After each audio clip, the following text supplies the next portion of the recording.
हंगामा times news के podcast show में हम हमेशा आपको खास शख्सियतों से रूबरू कराते हैं। आज हमारे साथ में भारत की एक खास शख्सियत है डॉक्टर HR रहमान, जिनसे हम आपको रूबरू कराएंगे। और उससे पहले हमारे सभी दर्शकों को नमस्कार है, सत श्री अकाल है। और आप देख रहे हैं हंगामा टाइम्स न्यूज़ का पॉडकास्ट शो, जहां हंगामा टाइम्स खास शख्सियतों की कड़ी में आज हमारे पॉडकास्ट शो में जहाँ पर डॉक्टर HR रहमान हैं, उन्हीं के परिचय के साथ में जानेंगे किस तरह से वह ग्लोबल ह्यूमन राइट्स के चेयरमैन हैं और वह किस तरह से कार्य कर रहे हैं और उनका सामाजिक क्षेत्र क्या है, आम जनता को उनसे क्या मिलने वाला है। बहुत बड़ा और जागरूकता अभियान में संपूर्ण भारत में नहीं विश्व में भी वह अपना परचम लहरा रहे हैं। तो डॉक्टर HR रहमान जी, आपका बहुत बहुत स्वागत है हंगामा टाइम्स न्यूज़ के पॉडकास्ट शो में। हमारे दर्शकों को अपने परिचय के साथ में बताइए कि जिस तरह से आप ग्लोबल ह्यूमन राइट्स जो आपका ट्रस्ट है उसके आप चेयरमैन हैं, किस तरह से कार्य कर रहा है, जहां सामाजिक और न्यायिक क्षेत्र में आप बढ़ चढ़ कर हिस्सा लेते हैं, क्या कहना चाहेंगे? बहुत शुक्रिया अमित साहब और आपकी पूरी मैनेजमेंट हंगामा टाइम की जो आज इस शो को कवर कर रहे हैं। मेरा नाम डॉक्टर HR रहमान है। मैं जम्मू से ताल्लुक़ रखता हूं और चेयरमैन हूं मैं ग्लोबल ह्यूमन राइट्स ट्रस्ट का। ये एक नॉन प्रॉफिट ऑर्गेनाइजेशन है जो पूरे भारत में अभी 24 स्टेट्स में हम लोग काम कर रहे हैं। इसमें जो मेजर्स हमारे काम हैं जिन पे हम लोग काम कर रहे हैं, उसमें इलेक्ट्रॉनिक वेस्ट मैनेजमेंट अवेयरनेस जो हमारा बहुत अहम कार्य है, जिसको इस मिशन को लेकर के मैं वहाँ से निकला हूँ और हमारे साथ पूरे भारत से लोग आज जुड़े हैं। इलेक्ट्रॉनिक वेस्ट मैनेजमेंट के बारे में आज बात करेंगे आपके साथ।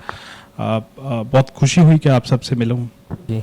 तो सर, क्या कहेंगे किस तरह से जो आप सामाजिक और अन्य क्षेत्रों में कार्य कर रहे हैं, जहां पर्यावरण को लेकर के इलेक्ट्रॉनिक वेस्ट है और कई ऐसी बहुत सारी चीज़ें हैं, हमारे दर्शकों को बताइए कि किस तरह से आपने इन क्षेत्रों को ही क्यों चुना है? देखिए, मैं जहाँ तक इलेक्ट्रॉनिक वेस्ट मैनेजमेंट का सवाल है, मुझे नहीं लगता कि बहुत सारी कम ऑर्गेनाइजेशन हैं। पूरे इंडिया में बहुत ऑर्गेनाइजेशन, बहुत नॉन प्रॉफिट ऑर्गेनाइजेशन काम कर रही हैं जो कहीं ना कहीं सिमिलर चीज़ों को लेकर के आगे बढ़ती हैं। और क्योंकि हम लोग देखते हैं इलेक्ट्रॉनिक वेस्ट मैनेजमेंट को जब, तो ये एक ऐसा टॉपिक है जिस पर बहुत कम ऑर्गेनाइजेशन, बहुत कम लोग इस पर आवाज़ उठाते हैं। और जो आज का बहुत अहम और बहुत मैं ये मानूंगा कि आज इंडिया को इसकी ज़रूरत है, क्योंकि हर शख्स जो है, हर व्यक्ति जो है, वो इलेक्ट्रॉनिक वेस्ट, इलेक्ट्रॉनिक गैजेट्स का यूज़ करता है। आज हम इस स्टूडियो में बैठे हैं तो जितनी भी चीज़ें मैं अपने आसपास देख रहा हूँ, सारी इलेक्ट्रॉनिक्स बेस्ड इक्विपमेंट्स हैं। कहीं ना कहीं ये सारे इक्विपमेंट्स जो हैं एक वक्त के बाद वो जो ख़राब हो जाते हैं और उनको हम उसके बाद डिस्पोज ऑफ कहाँ करते हैं वो हम सब बेहतर जानते हैं कि हम इनफॉर्मल सेक्टर के अंदर कबाड़ वाले को दे देते हैं, जो रोड की साइड्स पे जाकर के डंप लगा देते हैं। उनके वहाँ डंप लगाने से होता क्या है कि इनके अंदर बहुत हार्मफुल केमिकल्स पाए जाते हैं जो इन्वायरमेंट के अंदर रिलीज होते हैं और वो हमारी हेल्थ के लिए बहुत खतरनाक साबित होते हैं। बहुत सारी स्टडीज आई, जैसे जापान के अंदर 1950s के अंदर एक बहुत खतरनाक बीमारी आई जिसका नाम इटाई डिजीज था, जो कैडमियम के लीक होने की वजह से आई और लाखों लोगों की मौत हो गई। जब साइंटिस्ट ने काफ़ी साल रिसर्च करने के बाद ये मालूम चला कि ये जो कैडमियम है ये इलेक्ट्रॉनिक डिवाइसेस के अंदर पाया जाता है, लेकिन वो एक फैक्ट्री से लीक हुआ था, काफ़ी मिकदार में हुआ था, इसलिए लोग उस पर बहुत ज़्यादा इफेक्ट हुए थे। उसके बाद एक और डिजीज़ सामने आई, मिनमाटा डिजीज़, जो जापान के अंदर 1950s में आई। वो मरकरी के लीक होने की वजह से हुई कि मरकरी लीक हुआ और उसको फिश ने खा लिया, और जब हम लोग इनडायरेक्टली फिश को खाने लगे सॉरी, जब हम लोग फिश को खाने लगे तो लोग बीमार पड़ने लगे, तो काफ़ी डेथ जापान के अंदर हो गए। तो जब रिसर्च हुई तो उस पर पता चला कि मरकरी के कंज्यूम होने की वजह से ये डेथ हुई है। और मरकरी जो है वो हमारे इलेक्ट्रॉनिक डिवाइसेस में पाया जाता है, जैसे टेलीविज़न में है, जैसे टॉर्च के अंदर है, जैसे लैपटॉप्स के अंदर मरकरी पाया जाता है। तो हम ये सारे डिवाइसेस जब खराब होने के बाद किसी कबाड़ वाले को दे देते हैं तो कहीं ना कहीं वो जो हार्मफुल टॉक्सिक केमिकल्स हैं वो हमारे इन्वायरमेंट में रिलीज होते हैं। अच्छा सर, तो यहाँ मैं ये जानना चाहूँगा कि जिस तरह से इलेक्ट्रॉनिक वेस्ट है, इसको घर में भी जो लोग रखते हैं तो वो भी हानिकारक है। बिल्कुल, मैं तो ये कहूंगा कि जब भी वो अनप्रोटेक्टेड एनवायरनमेंट में खराब होने के बाद हम लोग रखते हैं तो जो टूटी हुई चीज होती है नेचुरली एक वक्त के बाद उसमें से चीजें रिलीज होना शुरू हो जाती हैं। तो जब वो रिलीज होती हैं तो कहीं ना कहीं अगर घर पे हैं तो हम लोग उसको इनडायरेक्टली इनहेल कर रहे हैं ऑक्सीजन के थ्रू, तो वो कहीं ना कहीं हमारे जो अंदर इंटेस्टाइन सिस्टम है, जो हमारे ऑर्गन्स हैं, वो कहीं ना कहीं फिर उससे इफेक्ट होते हैं और जिससे बहुत सारी बीमारियां देखने को मिलती हैं, कैंसर जैसी डिजीज और हमारा जो न्यूरोलॉजिकल जो हमारे डिसऑर्डर्स होते हैं, जो आजकल ट्यूमर्स देखने को मिलते हैं, ये इनकी बहुत बड़ी एक मिसाल है। बिल्कुल, देखिए रिसर्च के मुताबिक मैं बात करूं अगर तो इंडिया जो है वो इस time 3rd largest electronic waste generate कर रहा है पूरे भारत के अंदर, चाइना और यूएसए के बाद। और हमें हमारा जो 90% जो हमारा वेस्ट है वो इनफॉर्मल सेक्टर के अंदर जा रहा है और हम लोग 14 मिलियन मैट्रिक टन्स जनरेट कर रहे हैं। ये एक बहुत बड़ी तादाद है, कहने कुछ बहुत छोटी बात है लेकिन देखने को बहुत बड़ी तादाद है। जब इतना इलेक्ट्रॉनिक वेस्ट हमारे भारत के अंदर, हमारी सड़कों के अंदर, हमारी गलियों के अंदर, हमारे कोचों के अंदर पड़ा होगा तो वो उतना ही केमिकल रिलीज करेगा, जिसकी वजह से हमारा जो पर्यावरण है, जो हमारा ग्लोबल वार्मिंग जिसको कहते हैं, अभी आपको देखने को मिला होगा जम्मू कश्मीर के अंदर, उत्तराखंड के अंदर, हिमाचल के अंदर बहुत सारे क्लाउड बर्स्ट हो रहे हैं, बहुत सारे लैंडस्लाइड्स हो रहे हैं, लाखों लोगों की मौत हो गई। अभी पिछले दिनों जम्मू कश्मीर के अंदर किश्तवाड़ के अंदर एक चिसोटी विलेज है जहां पर एक यात्रा जो सफर कर रही थी और क्लाउड बर्स्ट हुआ उस यात्रा के ऊपर, वहां 400 से 500 लोगों की जानें चली गई। तो ये एक बहुत बड़ी तादाद है। अगर हम इस तरीके से ये चीजें नहीं कंट्रोल कर पाएंगे तो आने वाले वक्त के अंदर हमें ये क्लाउड बर्स्ट बाकी देश के हिस्सों में भी देखने को मिल सकता। देखिए, इलेक्ट्रॉनिक वेस्ट एक बहुत बड़ा अहम इसका एक मैं हिस्सा मानूंगा, लेकिन और बहुत सारी चीजें हैं जिनको हमें ठीक करने की जरूरत है। लेकिन आज के आप टाइम के अंदर देखेंगे हर घर के अंदर एसी लगे हैं, हर होटल्स, हर फैक्ट्रीज के अंदर एसी लगे हैं। तो इलेक्ट्रॉनिक जितनी भी चीजें हैं, हमारी व्हीकल्स हैं, ये भी इलेक्ट्रॉनिक डिवाइसेस के अंदर आ जाती हैं। तो ये सारी चीजें जब अपना एमिशंस को जनरेट करती हैं, उसकी वजह से हमारा तापमान बढ़ता है और जब तापमान बढ़ता है तो हमारा जियोग्राफिकल डिसऑर्डर होता है। जियोग्राफिकल डिसऑर्डर होने की वजह से बारिशें वक्त पे ना होना, और अगर जब होती भी हैं तो वो बहुत तूफानी बारिशें होती हैं, जिसकी वजह से हमारे लोग जो है, मासूम लोग जो है, वो अपनी जानें खोते हैं। बहुत अच्छा सवाल है आपका अमित जी। हेल्थ सेक्टर एक आज के टाइम में बहुत अहम सेक्टर है। मैं इलेक्ट्रॉनिक वेस्ट को अभी थोड़ा सा उसको बाइंड अप करके उसके बाद आपके इस सवाल पे आऊंगा कि अब global human rights trust electronic waste को किस तरीके से आगे काम करेगी। अभी जैसे मैं उत्तर प्रदेश के अंदर लखनऊ में हूं, तो मेरी कुछ ऑफिशियल से मीटिंग हुआ और मैंने प्रपोजल भी सबमिट किया है और मैं चाहूंगा कि, मुझे उम्मीद है कि इस प्रपोजल को जल्दी एक्सेप्ट किया जाएगा। हम इस पे जो काम कर रहे हैं, जम्मू कश्मीर से हमने इसको शुरू किया, वहाँ की पोल्यूशन कंट्रोल बोर्ड से हमने मिलकर के, और नेशनल ग्रीन ट्राइब्यूनल जो दिल्ली बेस्ड एक बहुत बड़ा स्टैट्यूटरी बॉडी है जो पूरे देश के अंदर जितने भी पोल्यूशन बॉडीज हैं उनको कंट्रोल करता है, तो उनकी देखरेख में हमने इस प्रोजेक्ट को शुरू किया, जिसमें हमने बहुत बड़ी सफलता वहाँ पर पाई है, जिसमें 3.5 लाख से ज़्यादा लोगों को, और जिसमें कॉलेज और यूनिवर्सिटी के बच्चे शामिल हैं, हमने इस प्रोजेक्ट को ख़त्म किया और 3.5 लाख से ज़्यादा बच्चों को, ऑफिसर्स को, टीचर्स को हमने सेंसिटाइज किया कि इलेक्ट्रॉनिक वेस्ट होता क्या है और इसको किस तरीके से हम लोग खत्म कर सकते हैं। तो इसी विषय पे हमें गवर्नमेंट ऑफ जम्मू कश्मीर की सरकार से हमें अवार्ड से भी सम्मानित किया गया, हमारी ऑर्गेनाइजेशन को। उसके बाद मेरी मीटिंग हुई ऑनरेबल गवर्नर तेलंगाना श्री जिष्णुदेव वर्मा साहब से, और ये प्रपोजल मैंने उनके सामने रखा और उन्होंने इस पर बहुत अप्रिशिएट किया कि इस तरह के प्रपोजल्स होने चाहिए और इस पर काम होना चाहिए। तो अब हम लोग तेलंगाना सरकार के साथ बहुत जल्दी ये काम शुरू करने वाले हैं। वहां पर हमारी टीम्स एक्सेप्ट दिस प्रोजेक्ट अभी काम कर रही हैं इस पे, इलेक्ट्रॉनिक वेस्ट मैनेजमेंट पे। तो हम लोगों को, और मेरी ये कोशिश है पर्सनली कि मैं पूरे हिंदुस्तान को ये अवेयर कर पाऊं, और हमारे साथ और जितने भी लोग जुड़ेंगे, हम लोग पूरे हिंदुस्तान को अवेयर कर पाएं कि किस तरीके से हम इस मुसीबत से खात्मा कर सकते हैं। जी, तो सर वही मेरा सवाल है कि स्वास्थ्य शिविर को लेकर बिल्कुल के किस तरह से आम जनता को जागरूक करते हैं और उद्देश्य क्या है?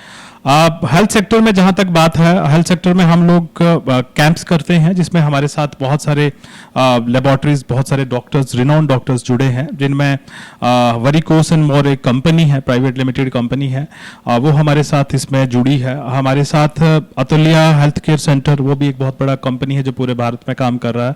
तो वो हमें फ्री में जो वो प्रोवाइड करवाते हैं डायग्नोस्टिक जितने भी टेस्ट होते हैं, और ये हम लोग पहाड़ी क्षेत्र के अंदर करते हैं, जो दूर दराज इलाके हैं जैसे ट्राइबल फैमिलीज हैं, उनके अंदर जाकर के हम लोग ये हेल्थ मेडिकल कैंप्स करते हैं। और आज तक हमने 36 मेडिकल कैंप्स सारे किए हैं, जिसमें 36,000 हर कैंप के अंदर 1,000 लोगों को हम लोग फ्री में दवाइयां बांटते हैं, फ्री में उनके टेस्ट करते हैं। तो 36,000 लोगों को आज तक हमने स्वास्थ्य के क्षेत्र के अंदर लोगों को फायदा पहुंचाया है। और ये कार्य जो है वो पूरे भारत के अंदर इसी तरीके पे चल रहा है, डिफरेंट स्टेट्स के अंदर हम लोग ये काम कर रहे हैं। सर, आपकी जो ट्रस्ट है इसको भी देखा गया कि शिक्षा जागरूकता अभियान में भी बढ़ चढ़ कर हिस्सा लेती है। तो देश में जैसे शिक्षा का गिरता स्तर है, उसको उठाने के लिए आपका ट्रस्ट क्या है? देखिए, जहाँ तक अमित जी आपका सवाल है, हमारी जो एलीट क्लासेस हैं उनके पास एक बहुत अच्छा स्टैंडर्ड होता है, वो एक अच्छे, उनके बच्चे अच्छे स्कूलों के अंदर पढ़ते हैं। जहाँ तक हिंदुस्तान की हम लोग बात करें, पूरे इंडिया की बात करें, तो यहाँ पर जो पॉवर्टी है 70% लोग बिलो पॉवर्टी लाइंस रहते हैं, और उनसे नीचे जो ट्राइबल्स लोग हैं जो बिल्कुल ग्रामीण क्षेत्रों के अंदर रहते हैं, उनको एक्सेस ऑफ एजुकेशन बहुत कम मिलता है।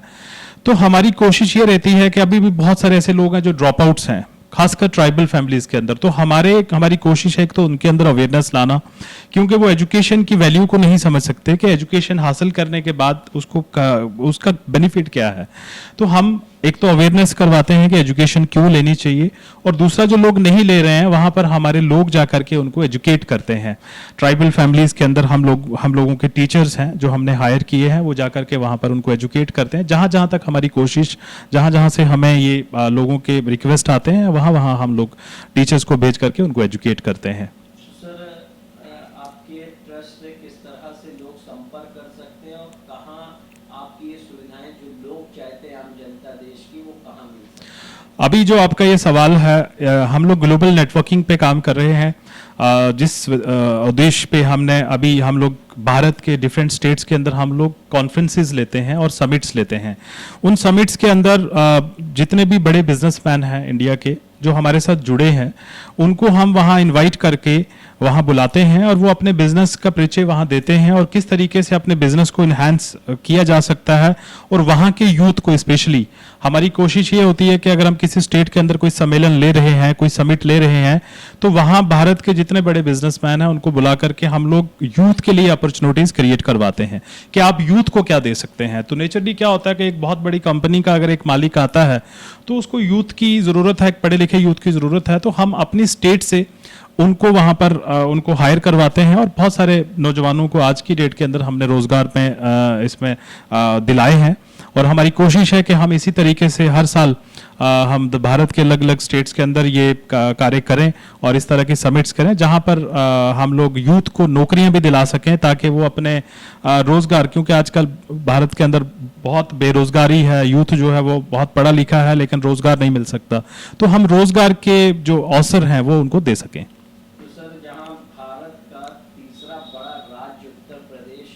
उत्तर प्रदेश की राजधानी में आने का क्या उद्देश्य है? कुछ उत्तर प्रदेश के भी लोगों को मिलने आना है। देखिए, मेरा सबसे बड़ा उद्देश्य ये है कि उत्तर प्रदेश के अंदर सबसे ज़्यादा इलेक्ट्रॉनिक वेस्ट जनरेट हो रहा है। भारत तीसरे नंबर पे उत्तर प्रदेश स्टेट है, और इस पर काम करना मेरी दिली ख्वाहिश थी, इसलिए मैं यहाँ पर आया और मैंने प्रपोजल सबमिट किया, और आपसे भी आज मुलाकात हुई। और आपके चैनल के माध्यम से मैं जितने भी स्टेक होल्डर्स हैं, जितने भी लोग हैं, उनको कहूँगा कि आप ग्लोबल ह्यूमन राइट्स ट्रस्ट का हिस्सा बने और आप भी अपना योगदान दें, ताकि हम आने वाले वक्त के अंदर गवर्नमेंट के साथ मिलकर के उत्तर प्रदेश को इलेक्ट्रॉनिक वेस्ट फ्री स्टेट जो है वो बनाए। तो सर, किस तरह से जो है इलेक्ट्रॉनिक वेस्ट जो है हटाने की रणनीति है आपके ट्रस्ट के पास? देखिए, हमारे साथ बेंगलोर से कंपनी है साहस जीरो वेस्ट, और गवर्नमेंट के साथ मिलकर के हमारी टीम्स, जब हमारे साथ लोग जुड़ेंगे, ताकि सबसे पहले हम लोगों को अवेयर करवाएं कि इलेक्ट्रॉनिक वेस्ट अब क्यों खतरनाक है हमारे लिए, क्योंकि सबसे पहले तो लोगों के अंदर ये जानना बहुत जरूरी है।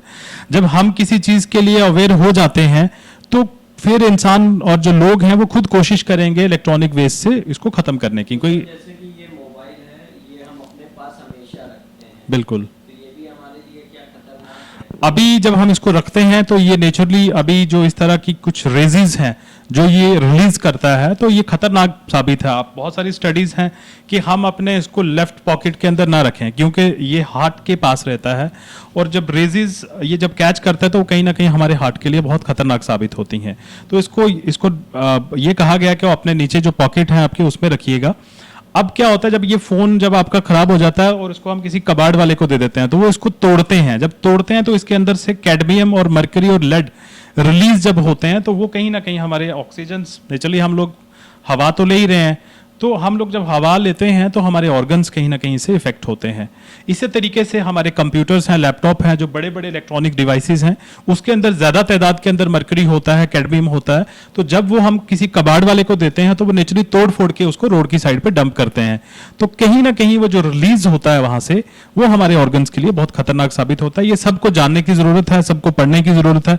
तो मैं पूरे भारतवर्ष से और आपके चैनल के माध्यम से जितने भी हमारे उत्तर प्रदेश के जो व्यूवर्स हमें देख रहे हैं तो मैं ये कहूंगा कि आप इस पे स्टडी करिए कि इलेक्ट्रॉनिक वेस्ट के अंदर जितने भी इलेक्ट्रॉनिक डिवाइसेस के अंदर हार्मफुल केमिकल्स जो पाए गए हैं वो कितने खतरनाक हमारे लिए साबित हैं। जब आप इस चीज को समझ जाएंगे, जब इस चीज को जान जाएंगे तो आप खुद कोशिश करेंगे कि आपका जो भी पुराना या खराब लैपटॉप है उसको कहां पर देना है आपको। ठीक सर, बहुत बहुत धन्यवाद। ये थे हमारे साथ में डॉक्टर HR रहमान साहब, जहाँ पर इनसे हमने बात किया ग्लोबल ह्यूमन राइट्स के चेयरमैन है और किस तरह से संपूर्ण भारत में जागरूकता अभियान चला रहे हैं, जहाँ इलेक्ट्रॉनिक वेस्ट, पर्यावरण, शिक्षा, स्वास्थ्य को लेकर विशेष अभियान चलाते हैं और वहीं पर देश में किस तरह से कार्य कर रहे हैं हमने आपको बखूबी दिखाया अपनी खास शख्सियत कार्यक्रम हंगामा टाइम्स न्यूज़ पॉडकास्ट के शो में। और भी हम खास शख्सियतों से मिलेंगे और आपको दिखाएंगे आपका हमारे पॉडकास्ट पर क्या कहना है, किस तरह से इलेक्ट्रॉनिक वेस्ट या स्वास्थ्य या फिर शिक्षा और पर्यावरण पर आप क्या कहना है और आपके क्या सुझाव हैं आप देना ना भूलें हमारे कमेंट बॉक्स में। आप देखते रहिए हंगामा टाइम्स न्यूज़। हम सभी आपके प्यार और आशीर्वाद के आकांक्षी हैं।